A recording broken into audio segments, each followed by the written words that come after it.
الحمدللہ وحدہ والصلاة والسلام علی من لا نبی بعدہ۔ پچھلی آیات کے اندر ہم نے توحید اور قیامت کے دلائل سنے تھے اور اللہ تعالیٰ کی جو عظیم الشان نعمتیں ہیں ان کا تذکرہ تھا۔ اب اس کے بعد اللہ تعالیٰ ان لوگوں کا تذکرہ کر رہے ہیں جنہوں نے قیامت کا انکار کیا، توحید کو تسلیم نہیں کیا، اللہ تعالیٰ کی نعمتوں کا شکر ادا نہیں کیا۔ ان قوموں کا کیا انجام ہوا اور اللہ تعالیٰ نے اپنے رسولوں کی کس انداز میں مدد کی، ان واقعات کو اللہ تعالیٰ یہاں سے شروع کر رہے ہیں۔ اور اس سلسلے میں سب سے پہلے سیدنا نوح علیہ السلام اور ان کی قوم کا تذکرہ اللہ رب العالمین نے فرمایا ہے۔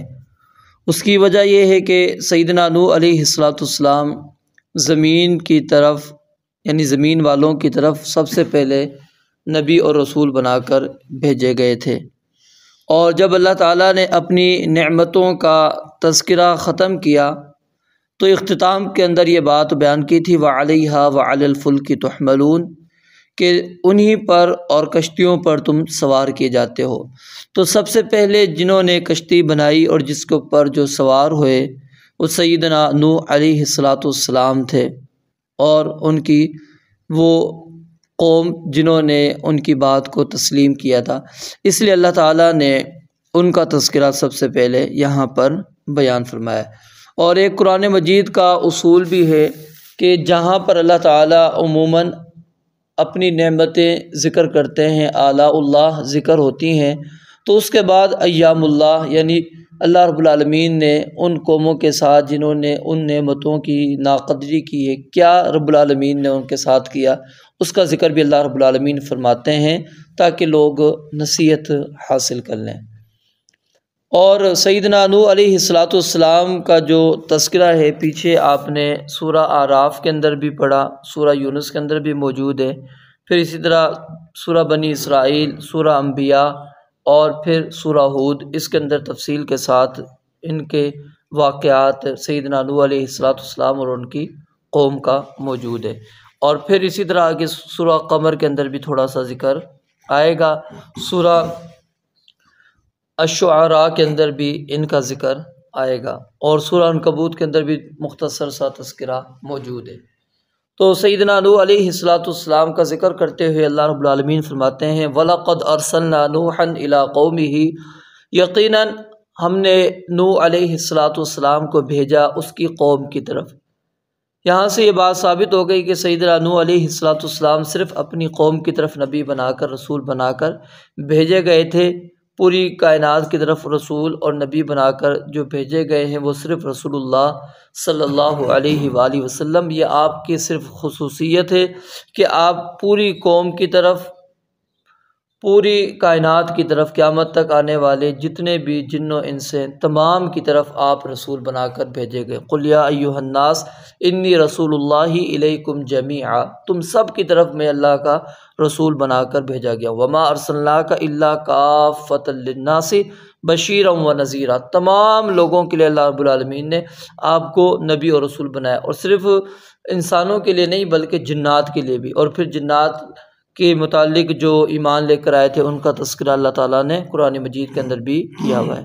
تو وَلَقَدْ أَرْسَلْنَا نُوحًا إِلَىٰ قَوْمِهِ، اور یقیناً ہم نے نوح علیہ السلام کو ان کی قوم کی جانب رسول بنا کر مبعوث کیا، بھیجا۔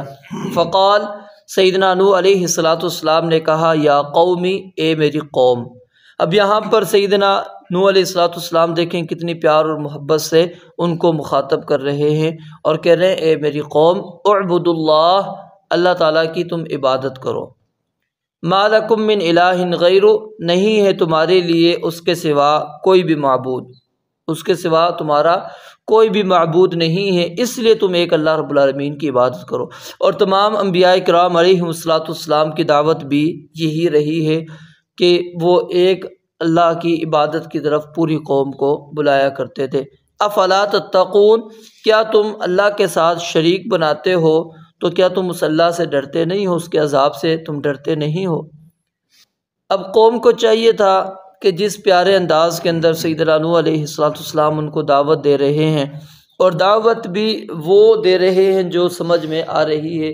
کوئی ایسی بات نہیں بیان کی کہ جو مشکل ترین حکم ہو کہ سمجھ میں نہ آ رہا ہو تو تسلیم کر لیتے، لیکن انہوں نے تسلیم نہیں کیا، بلکہ سیدنا نوح علیہ السلام پر 5 اعتراضات کر لیے، 5 الزامات لگا دیے، 5 بہتان لگا دیے۔ فقال الملأ الذین کفروا من قومہ، پس کہا قوم میں سے ان سرداروں نے، ما ھذا الا بشر مثلکم، کہ نہیں ہے یہ مگر تمہارے جیسا ایک بشر۔ پہلے تو ایک بات یہ سمجھ لیں کہ سیدنا نوح علیہ السلام کی جو قوم تھی وہ صرف ایک قبیلے پر مشتمل نہیں تھی، کئی قبائل تھے، اس لیے اللہ تعالیٰ نے یہاں پر من قومہ کا لفظ ذکر کیا، کیونکہ جب اپنے انکار کر دیتے ہوں تو پھر انسان کو تکلیف زیادہ ہوتی ہے۔ اور نبی علیہ السلام کو در حقیقت یہاں پر تسلی دینا مقصود ہے، کیونکہ آپ کی دعوت کا بھی جس نے انکار کیا تھا وہ آپ کا قریب ترین رشتہ دار کون تھا؟ ابو لہب تھا۔ اس نے آپ کو بد دعا بھی دی اور آپ کی دعوت کا انکار کیا تھا جب آپ نے صفا پہاڑی پر کھڑے ہو کر سب لوگوں کو جمع کر کے دعوت توحید پیش کی تھی۔ تو اس لیے اللہ تعالیٰ نے اس واقعے کو ذکر کر کے آپ کو تسلی دی کہ پریشان نہ ہو۔ سیدنا نوح علیہ السلام کے ساتھ ان کی قوم والوں نے بھی یہی کیا تھا۔ اور کیا کہا پہلا اعتراض؟ ما ھذا الا بشر مثلکم، کہ نہیں ہے یہ مگر تمہارے جیسا ایک بشر۔ یعنی وہ کیا تسلیم نہیں کرتے تھے کہ انسان ہو اور وہ رسول بن جائے، نبی بن جائے، یہ ہو ہی نہیں سکتا۔ رسول اور نبی کے لیے دوسری کوئی مخلوق ہو سکتی ہے، انسان وہ نبی اور رسول نہیں بن سکتا۔ فرشتہ نبی بن سکتا ہے، رسول بن سکتا ہے۔ تو اگر انسان غور کرے تو پھر تو انسان اپنے آپ کو بھی تسلیم نہیں کرتا اگر یہ بات ہم مانیں۔ ہماری تخلیق کس سے ہے؟ نطفے سے۔ ایک پانی کے قطرے کے بعد کس نے اس کو جمع ہوا خون بنایا؟ آپ تو تسلیم ہی نہیں کر سکتے، مان ہی نہیں سکتے۔ تو یعنی جب آپ نے انکار کرنا ہے، اور پھر ایک مفسر ہیں انہوں نے یہاں تک کہا، انہوں نے کہا عجیب لوگ ہیں یہ مشرکین کہ رسول کو نہیں تسلیم کر رہے اس وجہ سے کہ وہ ایک انسان ہے، اور اپنے ہاتھوں سے تراشے ہوئے بتوں کو رب بنا لیتے ہیں اور یہ تسلیم کر لیتے ہیں کہ یہ ہمارے معبود بن سکتے ہیں۔ جو جیتا جاگتا ہے جس کو اللہ نبی اور رسول بنا سکتا ہے اس کو تو نبی اور رسول نہیں مان رہے، اور جو خدا نہیں بن سکتا، جو معبود نہیں بن سکتا، اس کو انہوں نے معبود بنا رکھا ہے اور تسلیم کرتے ہیں اور عبادت بھی اس کی کرتے ہیں۔ تو ہمارے اندر اور ان کے اندر صرف ایک فرق ہے۔ آج ہماری قوم جو ہے وہ رسول اللہ صلی اللہ علیہ وسلم کو رسول تو مانتی ہے لیکن انسان نہیں مانتی، بشر نہیں مانتی۔ وہ آپ کو بشر مانتے تھے، رسول نہیں مانتے، دونوں کا نتیجہ ایک ہی ہے۔ وہ کہتے تھے کہ رسول ہو اور بشر ہو یہ ممکن نہیں، ٹھیک ہے۔ ہم کہتے ہیں کہ انسان اور پھر رسول، یہ کیسے ممکن ہے؟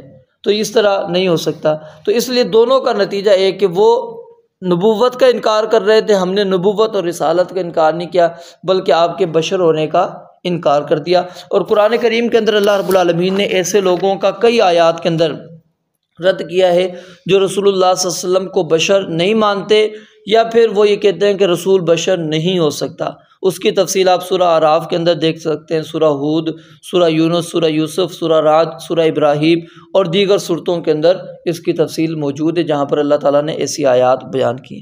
پھر آگے فرمایا ایک اعتراض تو ان کا یہ تھا، اور دوسرا کیا؟ یرید ان یتفضل، وہ چاہتا ہے کہ تم پر ایک مقام حاصل کر لے، برتری حاصل کر لے، ان یتفضل علیکم، کہ تم پر ایک مقام حاصل کر لے، اس لیے اس نے یہ دعوی نبوت کر لیا، نعوذ باللہ۔ حالانکہ نبی اور رسول اس چیز کے طلبگار کبھی بھی نہیں ہوتے۔ رسول اللہ صلی اللہ علیہ وسلم کا وہ فرمان آپ کے سامنے موجود ہے، جب جبریل امین علیہ السلام آئے تھے انہوں نے کہا کہ آپ بادشاہ رسول نبی بننا چاہتے ہیں؟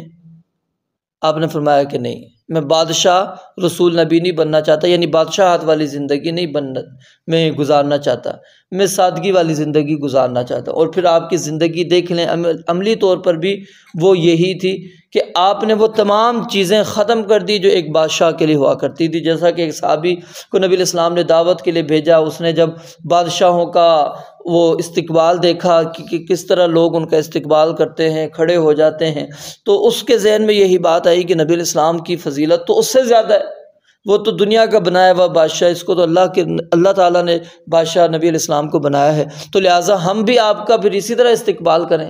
جب وہ آپ واپس آئے تو سجدے کے اندر گر گئے، جس طرح انہوں نے دیکھا دربار کے اندر ہوتا تھا۔ تو نبی علیہ السلام نے ان کو کہا کیا معاملہ ہے یہ؟ کہا کہ میں گیا تھا، میں نے یہ چیزیں دیکھی تو میں نے یہ پسند کیا آپ کے لیے۔